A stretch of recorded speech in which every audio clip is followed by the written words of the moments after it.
Rebecca Thompson had been working as a cleaning lady in a restaurant for over 2 years and had grown accustomed to the artist nature of the work. Not only did she have to clean the entire place, but she also had to help in the kitchen, take out the trash, and wash the dishes. Despite all of her responsibilities, Rebecca's salary was barely enough to feed her 3 children, pay her taxes, and cover all of her monthly bills. The worst part was definitely seeing her husband, Sullivan, choose to live off odd jobs for 6 years instead of looking for a steady job with prospects for growth. He did almost nothing to help his children, who were forced to wear clothes bought from thrift stores and department stores, offering discounted prices and clearance sales. Despite this, Rebecca never gave up hope and believed that something better was on the way for her. This was partly because Rebecca already knew that Sullivan was only concerned about himself and didn't care that his family was living on the verge of poverty.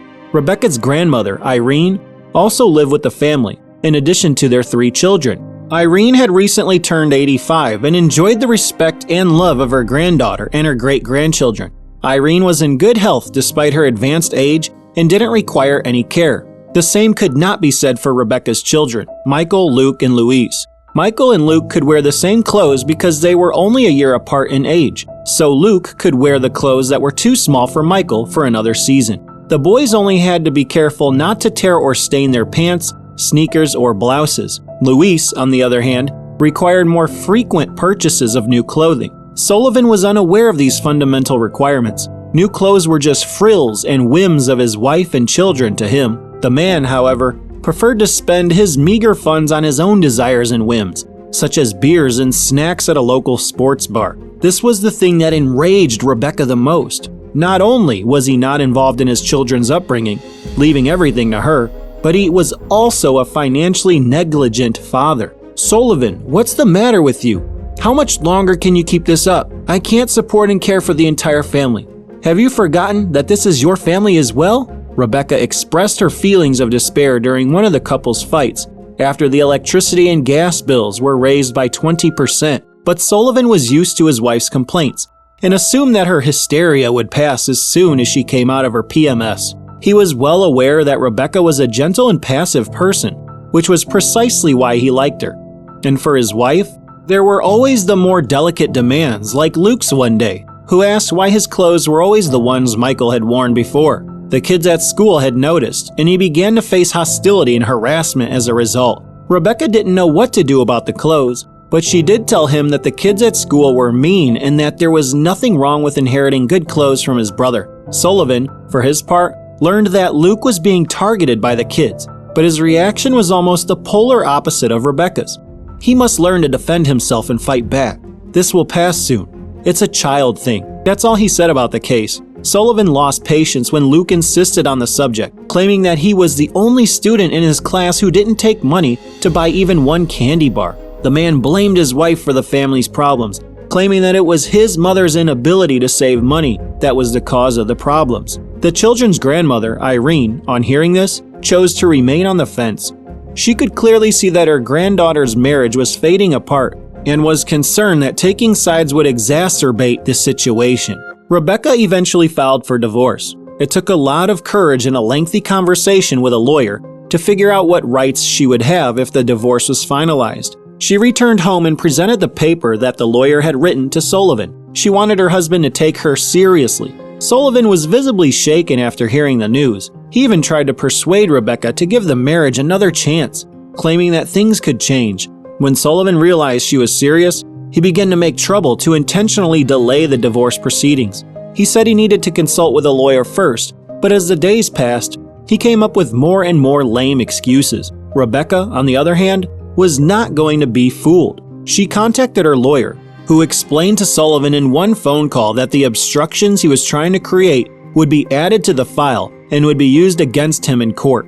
Not only was the lawyer able to stop Sullivan's sabotage, but she also found out that he intended to sue his wife to keep half of the house, which had originally belonged to Rebecca's father. Shocked and taken aback by his wife's determination, Sullivan had no choice but to sign the papers and part ways for good. It wasn't until Rebecca felt the sweet embrace of freedom that her family began to suffer even greater tragedies.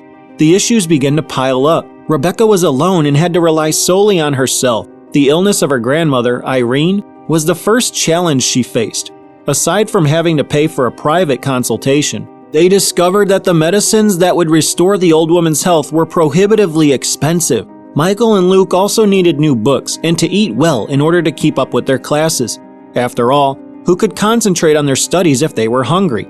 She left the house for work every day with problems like these. Another day had passed when she returned, and there was still nothing she could do about it. While cleaning up at the restaurant where she worked, Rebecca noticed many plates with food on them. In some cases, the ordered meal was left untouched. It was amazing how red meat steaks, salmon cuts, and whole salads ended up in the trash. It was a waste that bothered the woman, especially since she was becoming less and less capable of providing for her family. In fact, she frequently skipped dinner in order to have more food for lunch the next day. But this situation gave her an idea. What if she began to separate all of the meals that no one ate and brought them to her house? That way, she'd have more food on the table and more money to spend on school supplies like books, medicines, and snacks. Rebecca knew it wasn't ideal, but given the circumstances, it was worth a try. She would swallow her pride and would be able to pay her bills on time. The cleaning lady returned home from work the next day with a container full of delicious and nutritious food prepared by the chef at the restaurant where she worked. The kids pounced on the food and devoured it in seconds. It had been a long time since they had eaten something so beautifully presented, unique, and full of new flavors. The truth is that the kids had grown tired of the meals that their grandmother Irene had managed to improvise every day. Rebecca brought 2 containers of food instead of 1 the next day, seeing the success of her idea. This amount of food was sufficient for everyone to eat twice a day. Thus, the family had finally figured out how to eat healthier while also saving money. Rebecca stuck to her plan, taking only the leftover food left untouched by customers. According to her understanding of the situation, most restaurant customers were wealthy or in comfortable financial situations and saw no problem in returning meals or paying for dishes that would simply be left out. What didn't seem like a big deal to the restaurant's customers ended up helping her family survive. But Jean-Pierre, the restaurant's chef, was not pleased when the young cleaning lady took away the dishes he had developed after years of effort and study, and which had cost a fortune for this very reason. If she wanted to try them, she should make a reservation at the restaurant and pay a high price, just like the other customers. He'd rather throw out the untouched dishes than give someone a free lunch. Actually, prior to this incident, Jean-Pierre had never noticed a single flaw in Rebecca's service or heard any complaints from her during the course of her employment. The chef saw this as an opportunity because he knew deep down that the young woman was an efficient employee. He only needed to wait for the right moment. He approached Rebecca as she was sorting the leftovers that she would take home after the restaurant and kitchen had already closed. For a split second, the cleaning lady almost panicked, thinking that everything would go down the drain and she would lose not only the food but also her job. Recognizing the woman's vulnerability, Jean-Pierre quickly stated that he would not say anything to the restaurant's owner, Lester Johnson, but that in exchange for his discretion, he expected a little help from his coworker. Arriving 2 hours early to work every day to assist the chef in the kitchen with heavy tasks such as peeling potatoes, cucumbers, and carrots, cleaning fish, removing fat from meats, and whipping up pasta.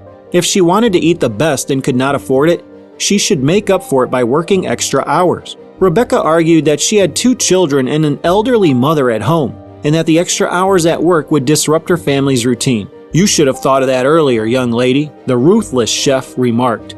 Rebecca could not afford to turn down this offer. Not only were the dishes she brought home at stake, but her job as well. And so, for about 6 months, this became Rebecca's routine. She began to arrive at work much earlier to help the chef and his assistants with tasks. She noticed that she was not actually assisting the kitchen staff, but replacing them, because Rebecca did all of the food preparation herself, while Jean-Pierre and his team arrived later or chatted around. Rebecca was exhausted, but she managed to save enough money to buy new clothes for Michael, Luke, and little Luis, who is 3 years old. She bought her grandmother's medicine, and as she reflected on the decision she had made months before, she realized that divorcing that scoundrel had been the right thing to do. Even after several months, Sullivan was still a lazy slob who tried to live off the backs of others while drinking beer and going to the bar. He never invested another dime in his children's needs after leaving the house. Rebecca didn't want to get into a fight about it, but she was outraged whenever she thought about what a completely neglectful father he had become. Taking all of this into account, she decided that the next logical step would be to seek sole custody of the children. It would be a way of shielding them from their father's harmful influence and hypocrisy. Rebecca sought assistance from the same attorney who handled her divorce. Mona Clark was an experienced family law attorney who did not charge exorbitant fees. Mona Clark's watchful eyes were drawn to the plastic containers of leftover food on the kitchen counter during a visit to the Thompson family home to discuss the details of the upcoming trial. Recipes for chicken stews combined with shrimp and fish. Rebecca was a cleaning lady in a restaurant, so the lawyer decided to be discreet and not inquire about where the leftovers came from. The lawyer also noticed how tired Rebecca looked, and she questioned the young lady on the matter. Rebecca, completely embarrassed, revealed that she had been working extra hours in the restaurant as part of an agreement with Jean-Pierre, the chef, to avoid getting into trouble with the restaurant's owner. In exchange for her extra services, the chef would ignore the leftovers she brought home every night. The most important aspect of the entire conversation turned out to be that Mona knew the owner of the restaurant. The lawyer then sought him out. Lester Johnson had taken over the family restaurant after the sudden death of his father. The restaurant's menu had been expanded under Lester's management, and Jean-Pierre had been hired as a chef. Lester was able to live a more comfortable life as the restaurant's profits increased. When Mona paid him a visit, the businessman took the opportunity to treat her to a glass of white wine and some appetizers. The friends first talked about trivial matters, and the lawyer only got to the most pressing issue half an hour later. "Lester, did you know your cleaning lady, Rebecca Thompson, takes leftover food from your restaurant?" Lester had always been close to Jean-Pierre and had been told as much, so he confirmed to his friend that he did know. "I think she has a Rottweiler or a pit bull at home, right? But that's fine, she's not stealing from the company. She can do whatever she wants with the leftovers," said the restaurant owner. Mona then realized that Lester had no idea who Rebecca was feeding or where she lived. Mona explained the problem very nicely and calmly. Actually, Rebecca's family is quite poor, and she has to take these leftovers so that her 3 children and grandmother can eat, she explained. Lester lowered his gaze, ashamed of his complicity in injustice. "Mona, are you serious? She never complained about anything, you know." Mona then placed her hands on her friend's shoulders, her gaze confirming what she had said. "Unfortunately, it does not end there," the lawyer added. "Rebecca is being blackmailed by her chef, who is doing work that should have been done by him and his team in exchange for Jean-Pierre's silence. She was afraid of being fired by you, Lester." The businessman's stomach churned. He couldn't believe one of his employees could exploit another in his own restaurant in this manner. Lester tried to relax that night as soon as he got home and threw himself on the couch. He couldn't, however. The thought of Rebecca taking leftovers, even if they were in perfect condition, was too much for him to bear. So he dialed Jean-Pierre's number. He needed to speak with his chef personally. Things couldn't continue like this. "Jean-Pierre, do you know who Rebecca takes the leftover dishes from the restaurant to?" Lester asked when the chef arrived. The chef went pale. How had Lester found out what the young woman was doing? He said, stuttering, that he had never asked her, but that he thought the woman was just taking advantage of the situation to eat the good and the best for free, and that she was probably inviting men to her house for dinner, as this had started to happen since she became single. Lester shook his head and explained that Rebecca needed to do this to feed her 3 children and grandmother. He also revealed that he was aware that she was working overtime without being compensated for it. Worse, Lester was already paying Jean-Pierre and his team to do the job. The chef was taken aback and blushed with embarrassment when he heard this. Finally, Lester Johnson announced that things would change soon and that the chef would know what his punishment would be. Rebecca was called into Lester's office shortly after arriving at the restaurant.